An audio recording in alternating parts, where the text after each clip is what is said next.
Udah. Udah.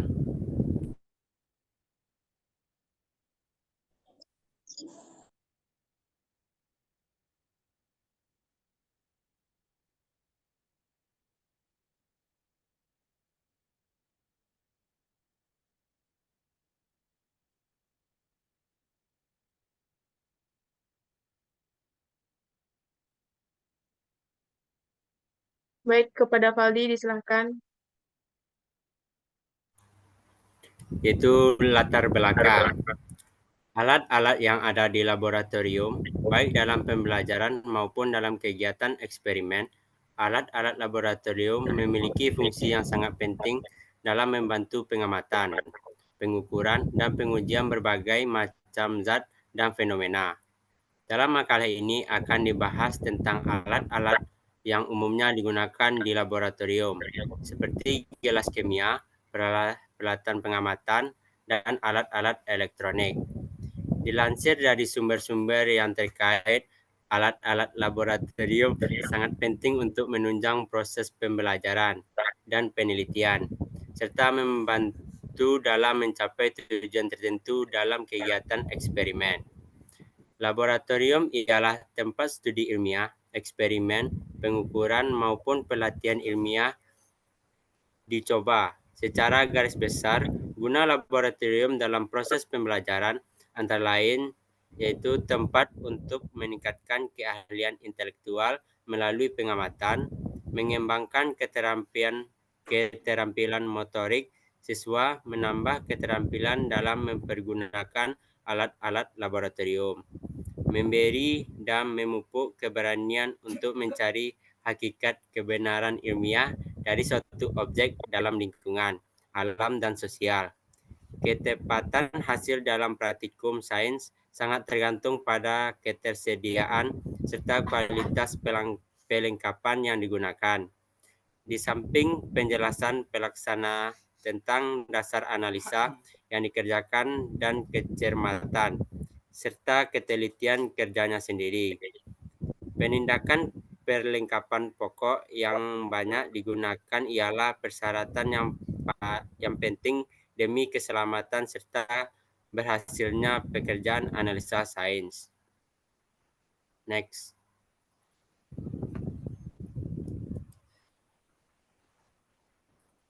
Jenis-jenis dan fungsi alat ukur timbangan. Yang pertama yaitu neraca Ohaus. Neraca ini berguna untuk mengukur massa benda atau logam dalam praktek laboratorium. Dibagi menjadi dua yaitu neraca Ohaus 2 lengan dan neraca Ohaus 3 lengan. Yang kedua yaitu neraca dacin atau gantung.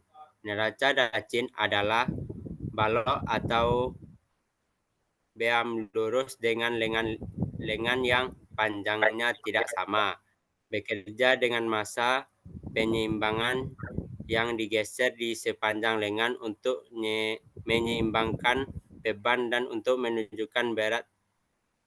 Tentunya massa penyeimbang ini harus dikalibrasi terlebih dahulu. Yang ketiga yaitu neraca duduk atau bebek. Neraca duduk atau bebek ini adalah neraca yang sering digunakan dalam kehidupan masyarakat untuk menimbang seperti beras, telur, dan lain sebagainya dengan menggunakan indikator anak timbangan. Next.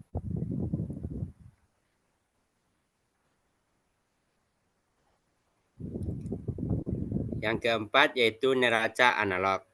Neraca yang menggunakan jarum dan biasanya digunakan untuk menimbang berat badan dan berbagai takaran saat kita akan membuat kue atau roti. Neraca jarum juga dapat digunakan di warung atau toko untuk menimbang telur, gula dalam skala berat terbatas. Yang kelima yaitu neraca pegas. Fungsi neraca pegas adalah alat timbangan untuk melakukan pengukuran massa suatu benda. Benda yang akan diukur massanya digantung pada pengait neraca. Skala yang ditunjuk oleh penunjuk neraca sama dengan nilai massa benda yang diukur. Yang keenam yaitu neraca hibrid. Neraca hibrid yaitu timbangan yang cara kerjanya merupakan perpaduan antara neraca manual dan digital. Neraca hibrid ini biasa digunakan untuk lokasi penimbangan yang tidak ada aliran listrik. Neraca hibrid menggunakan display digital, tetapi bagian platform menggunakan plat mekanik. Dan di sini ada gambar-gambar neraca. Yang pertama bisa kita lihat yaitu neraca Ohaus. Selanjutnya neraca dancin atau gantung. Dan sebelahnya lagi yaitu neraca duduk atau bebek. Dan selanjutnya kita bisa melihat neraca analog, neraca Pegas, dan neraca hibrid.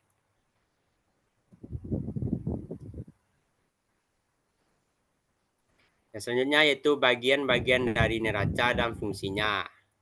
Yang pertama yaitu neraca Ohaus. 1.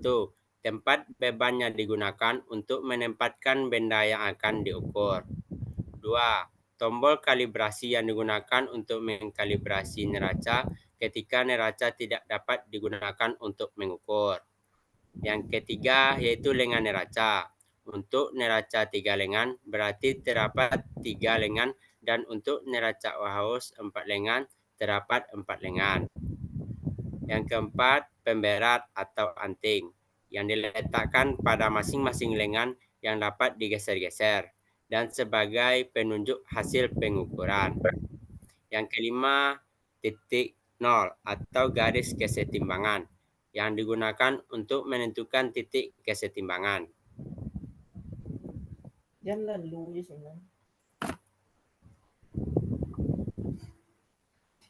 Nah, di sini kita bisa melihat bagian-bagian dari neraca AOS.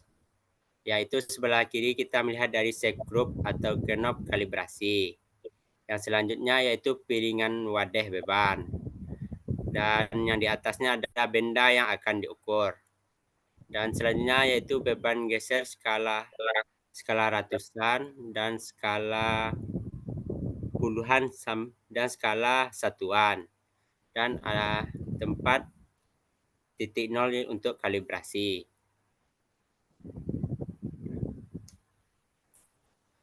Selanjutnya yaitu bagian-bagian dari neraca Darcun. 1. Tuas utama, bobot insut, bobot imbalan, lengan timbangan, alat penunjuk, tempat pembubuhan tanda tera, rumah pisau, pisau tumpuan, pisau muatan, bon pendek, bon panjang, dan pengait atau beban. Yang selanjutnya yaitu bagian-bagian dari neraca duduk.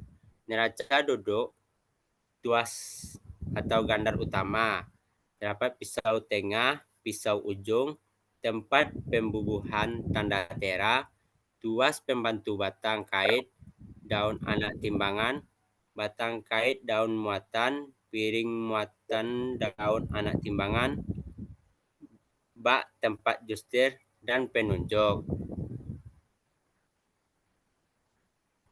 Selanjutnya yaitu bagian-bagian dari neraca analog. Neraca analog yang pertama yaitu tempat atau wadah barang. Yang kedua yaitu jarum skala yang menunjukkan berat barang yang akan ditimbang, atau jarum skala yang akan berputar ke arah angka yang menunjukkan berat barang. Bagian-bagian dari neraca Pegas. Yang pertama yaitu gantungan sebagai tempat untuk memegang dinamometer tersebut agar tidak mengganggu proses pengukuran. Yang kedua yaitu penunjuk skala, bagian yang berfungsi untuk menunjukkan skala atau hasil pengukuran. Yang ketiga yaitu Pegas, bagian dari dinamometer atau neraca Pegas yang sangat vital. Yang keempat yaitu skala, harga yang tertera dalam dinamometer atau neraca Pegas yang menunjukkan hasil pengukuran. Yang kelima yaitu pengait, sebagai tempat di mana benda diletakkan. Bagian-bagian neraca digital. Yang pertama itu ada display indikator, yang kedua platform atau lantai muatan, ketiga support display, yang keempat alat pengatur kedataran, yang kelima waterpass atau penyipat datar dan penyangga.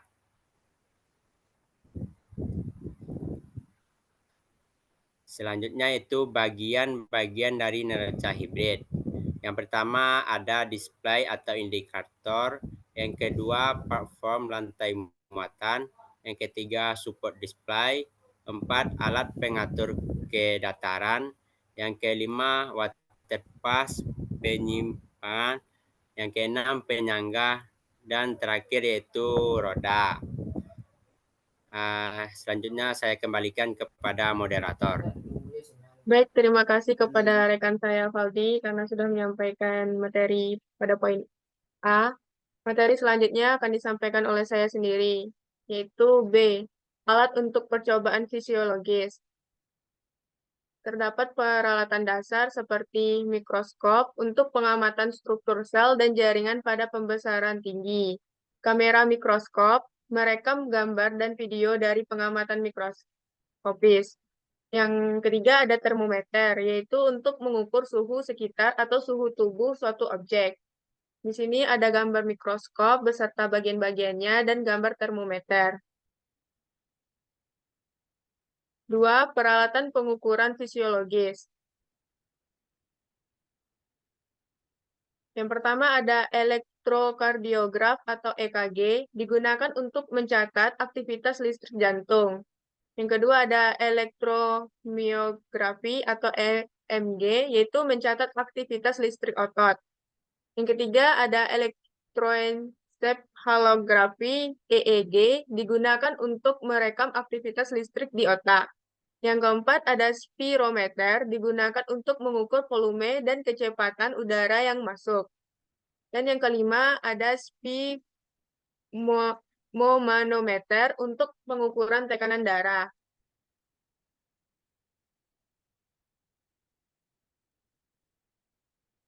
Seperti inilah gambar dari peralatan pengukuran fisiologis. Ada EKG, EEG, sphygmomanometer, EMG, dan spirometer. Ketiga, alat uji biokimia. Alat uji biokimia terbagi menjadi 3, yaitu pertama spektrofotometer, digunakan untuk mengukur serapan atau transmisi cahaya melalui suatu larutan. Yang kedua ada kromatografi cair kinerja tinggi atau HPLC, digunakan untuk memisahkan, mengidentifikasi, dan menentukan konsentrasi senyawa dalam sampel. Yang ketiga, gel elektroforesis untuk pemisahan molekul menurut ukuran dan muatan.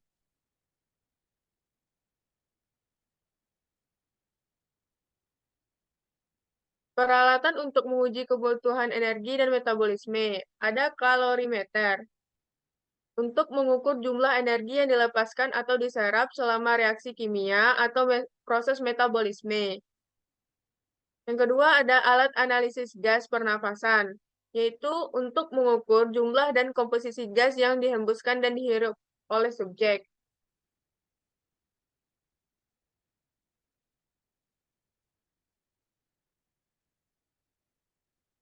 Sekian penyampaian materi dari saya, kemudian akan dilanjutkan oleh rekan saya, yaitu Fiona. Kepada saudari Fiona, disilahkan. Baiklah, terima kasih kepada moderator. Saya akan melanjutkan membacakan materi yang C, yakni fungsi dan cara penggunaan alat-alat ekologi dan mikrobiologi. Yang pertama, fungsi dan cara penggunaan alat-alat ekologi. Alat ekologi di laboratorium digunakan untuk mempelajari interaksi antara organisme dengan lingkungannya dalam kondisi terkendali. Alat ekologi yang umum digunakan di laboratorium meliputi yang pertama, terarium dan akuarium, yakni alat yang digunakan untuk memelihara organisme seperti tumbuhan, serangga, dan ikan dalam lingkungan yang terkendali. Yang kedua ada monitor suhu, yakni alat yang digunakan untuk mengukur suhu di lingkungan tertentu, selama periode waktu tertentu. Yang ketiga ada pH meter. Digunakan untuk mengukur tingkat keasaman atau kebasahan dalam air atau tanah. Yang keempat, alat untuk mengamati dan mengukur kualitas air, konduktivitas, oksigen terlarut, nitrat, fosfat, dan lain-lain. Yang kelima ada data logger, yakni alat untuk memantau parameter lingkungan seperti suhu, kelembaban, dan cahaya secara real time. Yang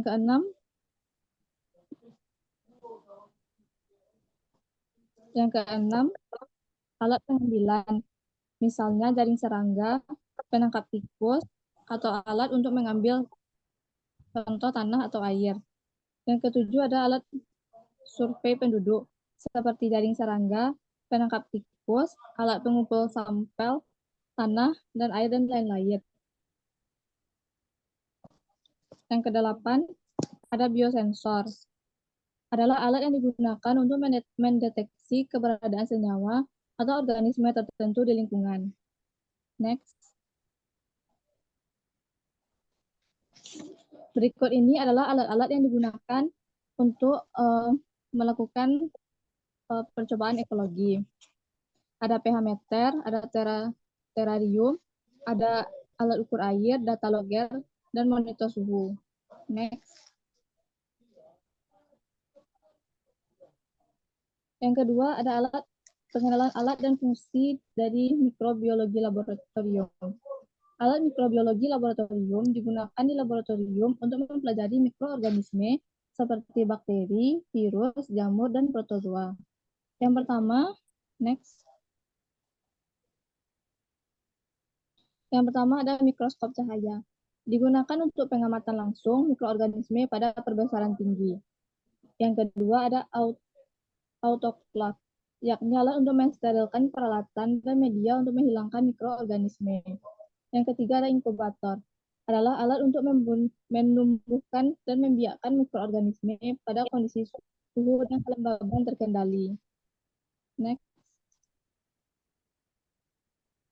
Yang keempat ada laminar flow hood, digunakan untuk mengalirkan udara bersih dan menciptakan area kerja laboratorium yang steril. Yang kelima ada pipet, digunakan untuk pengukuran dan pemindahan volume cairan secara presisi dalam kultur mikroba. Yang keenam ada media.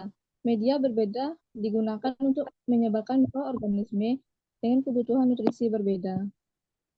Next. Yang ketujuh ada pembakar bunsen. Adalah alat yang digunakan untuk mensterilkan peralatan dengan menggunakan panas api. Yang kedelapan ada mikrobiologi molekuler, termasuk PCR atau reaksi berantai polimerase, elektroforesis, gel, dan pengurutan DNA untuk analisis genetik mikroorganisme. Next.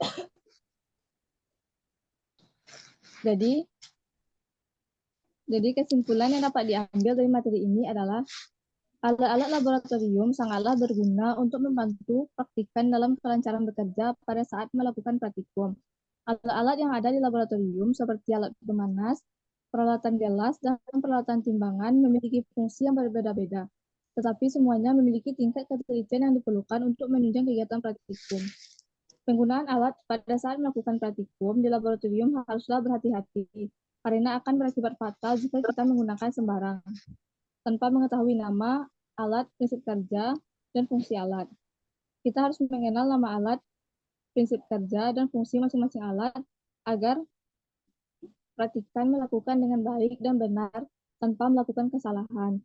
Pemeliharaan dan penyimpanan peralatan laboratorium dengan baik dapat mencegah terjadinya kerusakan pada peralatan laboratorium yang menjamin kenyamanan dan keamanan pengguna. Baiklah, sekianlah materi yang dapat saya sampaikan. Saya kembalikan kepada moderator.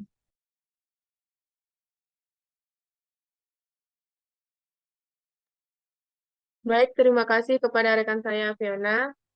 Begitulah materi yang dapat kami sampaikan. Jika ada teman-teman yang ingin menambahkan materi, atau sebelumnya jika ada yang ingin memberikan kritik dan saran, kami silahkan.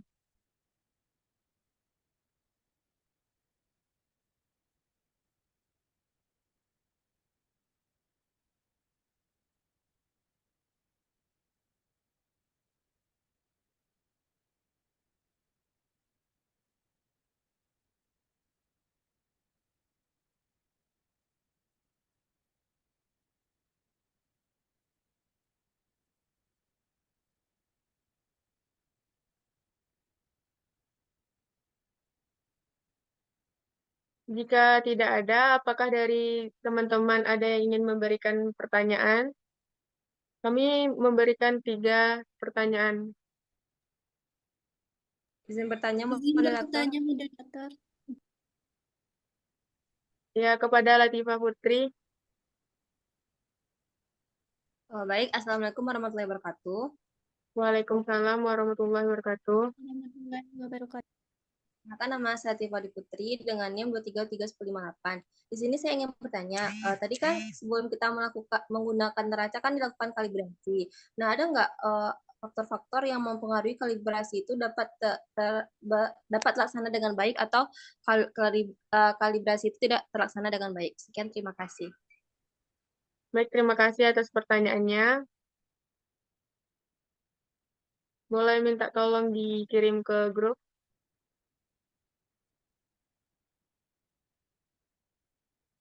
Berikan kami waktu untuk menjawab. Dan dari teman-teman, apakah ada yang ingin memberikan jawaban atas pertanyaan dari teman kita tadi?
Untuk pertanyaan yang kedua,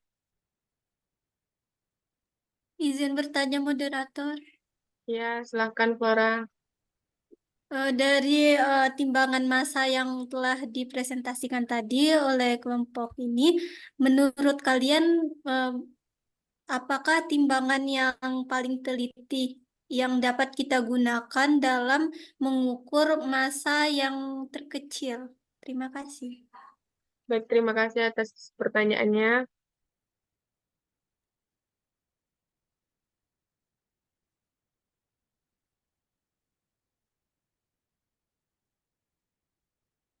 Minta tolong diketik di grup ya, Flora. Baik, moderator.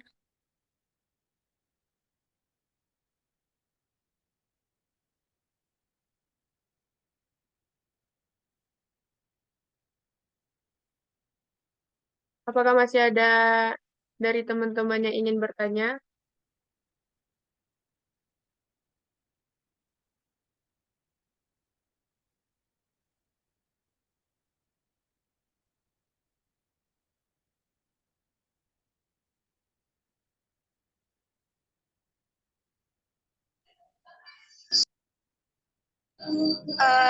Izin bertanya, moderator. Ya, silahkan Indah. Tadi kan dijelaskan ada beberapa alat-alat laboratorium yang membantu pekerjaan kita kan. Nah, di sini apakah ada resiko dalam penggunaan alat-alat tersebut? Mungkin itu saja pertanyaan dari saya. Saya kembalikan kepada moderator. Baik, terima kasih kepada Indah atas pertanyaannya. Tolong kirim ke grup pertanyaannya, Indah.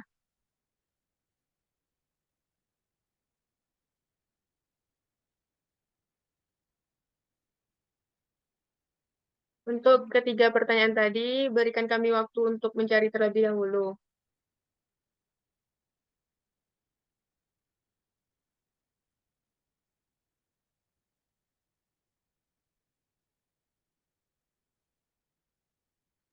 Izin menjawab pertanyaan, moderator. Baik, silakan Andini Aprilia. Izin menjawab pertanyaan dari Latifah tadi. Sebelum menggunakan neraca biasanya dilakukan kalibrasi. Apa saja faktor yang dapat mempengaruhi kalibrasi berjalan dengan baik ataupun tidak. Nah, kalibrasi itu merupakan langkah penting sebelum menggunakan neraca untuk memastikan akurasi hasil pengukuran. Sejumlah faktor dapat mempengaruhi keberhasilan kalibrasi. Yang pertama itu kondisi lingkungan seperti suhu, kelembapan, dan tekanan udara harus diperhatikan karena dapat mempengaruhi hasil kalibrasi. Yang kedua yaitu kualitas peralatan kalibrasi yang digunakan harus terjamin agar tidak menghasilkan hasil yang tidak akurat. Selain itu, keterampilan operator dalam melakukan kalibrasi dengan benar juga sangat penting untuk mendapatkan hasil yang tepat. Penggunaan standar kalibrasi yang sesuai dan terbaru juga diperlukan untuk memastikan hasil yang akurat. Selanjutnya, frekuensi kalibrasi yang sesuai dengan jadwal yang ditentukan juga penting untuk menjaga konsistensi dan keandalan hasil. Pemilihan metode kalibrasi yang tepat sesuai dengan instrumen dan aplikasinya juga harus dipertimbangkan. Nah, yang terakhir yaitu pengelolaan data yang baik seperti pencatatan yang tepat dan analisis yang cermat akan memastikan integritas hasil kalibrasi. Dengan memperhatikan faktor-faktor ini, maka kalibrasi dapat dilakukan dengan baik dan menghasilkan hasil yang akurat. Sekian jawaban saya kembalikan kepada moderator. Baik, terima kasih kepada Andini Aprilia sudah membantu menjawab pertanyaan dari Latifah. Kepada Latifah, apakah sudah bisa diterima jawabannya? Baik, terima kasih sebelumnya kepada kelompok 7 dan juga Andini. Saya dapat memahami jawaban.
Baik, untuk pertanyaan kedua dari Flora akan dijawab oleh Saudari Fiona. Pada Fiona, disilakan.